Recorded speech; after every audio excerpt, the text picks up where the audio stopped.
Yes, ladies and gentlemen, thank you for loving this program. Let's talk about money. We talk about money because money is the key to everything. It is an oxygen of everything. It is a tool that once you learn how to use it, will bring you almost everything you want in life.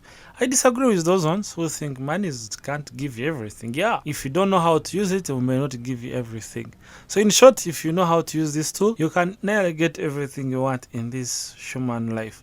So in short, it's your man Angel Bahawa, your life coach. And let's say you want to know more about this episode we've just finished doing. Hard worker does great work. If you've missed that, you can check out on our YouTube channel, Angel Bahawa, our Facebook page, Angel Bahawa, and other social handles. You can always check them out. So wherever they have been premiered. So in short, we've been talking about the things concerning choices. We've talked about a lot of stuff on this episode and we want to come out to almost a winding. We are left with one part of this episode to actually come to a winding. And now we are looking at action 4 points. We have observed that we are a product of small choices we make, consistent small choices. We are not a product of bigger decisions, but these small decisions we made.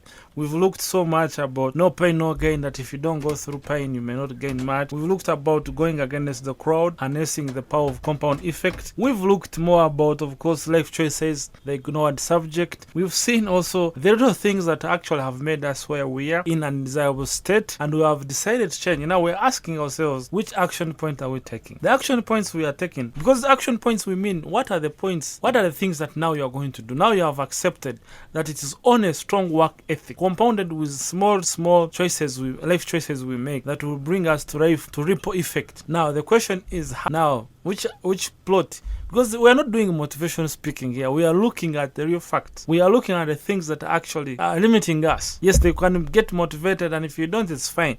But here we have to face the real facts. The real facts is it's not the big things that are affecting us. It is the small things. And now we will reach a point of actually wanting to make key decisions. What are the action points? 1, you need to write out a few excuses you might be clinging to. Excuses you are clinging to. Excuses like you are not smart enough, you are not highly experienced, or you have no experience. Your excuse like having a wrong upbringing, you not having this formal serious education, you having no strong networks. All those excuses, you being born disabled, all those excuses we are giving. Because now look at the disabled. There are so many disabled people who are super successful than those even who are normal. So there are no excuses. So when we want to now live the life we are on to the life we want, now we need to look at actually basically what we need to do. The first thing is listing down the excuses we have. The excuses of long upbringing, lack of money, lack of education, lack of experience. Name them. These are the excuses. We have to first list them. And then finally, after listing them, knowing them, bringing them to our consciousness, the next thing we need to do is to decide to make up in hard work and personal development to compete anyone, including your old self. Now that I know I don't have an excuse, instead of using it to limit me, I should now create a plan and a strategy on working on my skills. If it means hiring a teacher, I should hire a teacher, instructor, a tutor, anyone who can give me the skill. So I should have no excuses. If I have a problem of upbringing, that one you cannot change it. If you are wrongly brought up, then you should find a way of working hard to remedy also that. If you also been having a problem of lack of formal education, we need also to step up the game and know how can I now get more into the library, get more teachers, get more tutors, teachers, instructors to help me overcome my lack of education. So in short, the excuses we are always bringing up, the excuses we are always using against ourselves are the ones that are actually limiting us. So I pray that you start seeing that. First listen and decide to work hard on to make up in hard work and personal development, of course, to compensate for those other inabilities or the excuses you had. Now, write out the half dozen small, and then the next thing you have to write out a dozen or a half of it, or 6 small seemingly inconsequential steps you can take every day that can take your life in a completely new and positive direction. Let's say you've listed lack of skills. Let's say you're a marketer and you're in marketing and sales, or in a profession you're in. And one of the excuses you've written down is actually lack of skills or lack of experience. Now, the small thing you can consider doing, inconsequential things you can consider doing, is actually you can mention to read just only 5 pages in marketing and sales. 5 pages per day, or 5 pages in the morning and 5 pages in the evening. So that makes 10. In the end of 30 days, 10 times 30, that you have read actually 300 pages. That is a complete book. At the end of the year, you have read 12 books. At the end of 3 years, you have read 36 books in lanes of sales and marketing. And no one would have such a great information like you if you remain consistent and disciplined in that area. That is it. So in short, you don't need to remain on excuses. After listing your excuses, you need now to rate small steps or inconsequential actions you should take, like eating vegetables on every meal you're making. Instead of going too junky, you can also make a small consequential decision of actually including some little vegetables on your meal, including eating like a simple fruit every day. And you see how your life will become better if you remain consistent.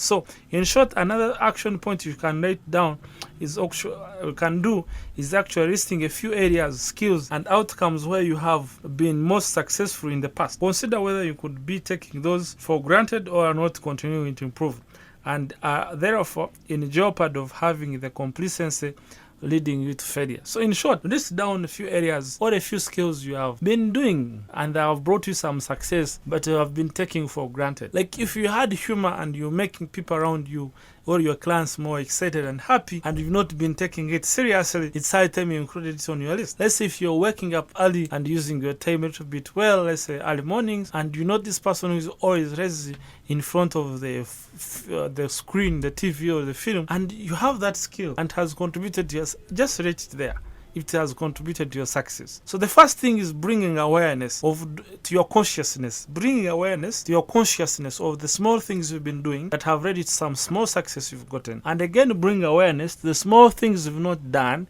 that have led you to your failure. So once you bring awareness to your consciousness, chances are high that now you become sober. Instead of sleepwalking into your decision-making process, now you start consciously to make a decision. And it all begins by writing them down. That's why we are calling it action point. Writing them down. Putting them on paper. I think you get me. Yeah? So in short, when you have reset those small areas, those skills, all those outcomes you've achieved, then you have brought awareness to your consciousness that this is what I'm doing right and this is what I'm not doing right. Once you have that consciousness, now you can make a conscious decision of doing or investing your hard work in things that actually are the things you lack by nature. So what you lack by nature, you make it up in hard work. Yeah, if you're not naturally good at negotiation, you can buy books on negotiation, you learn more, and then you can now spend more time practicing until you become a better negotiator. So what we need to remember in all this episode we've talked about, it is the small things that makes the whole world of difference. It all begins with the small decisions we choose to make, the small choices we make, the small places we go to. All those things compounded over time, it brings you to oblivion or it brings you to success. Now, if you thought it was the bigger decision that are affecting you, the economy, the big decision of the president, no, the issue is you. The small negligence you make, like not checking, turning left and right and left before you cross the road, can consciously bring you to the hospital. Deciding, just making a short decision of just taking a simple bottle before you drive, it can lead you into turmoil if you're consistent to do it. So in short, the small things are the ones that matter. The small things are the ones that matter. Let's say you've loved this program and you found it ending and you feel like you should go back and listen to it. Make conscious decisions and be the one in possession of your life. And you feel like you need to go back. You can check it out on Angel Bahabwa. That is our YouTube channel. Angel Bahabwa, that is our Facebook page. Angel Bahabwa. Yeah, Angel Bahabwa, that is our Facebook page and our YouTube channel name.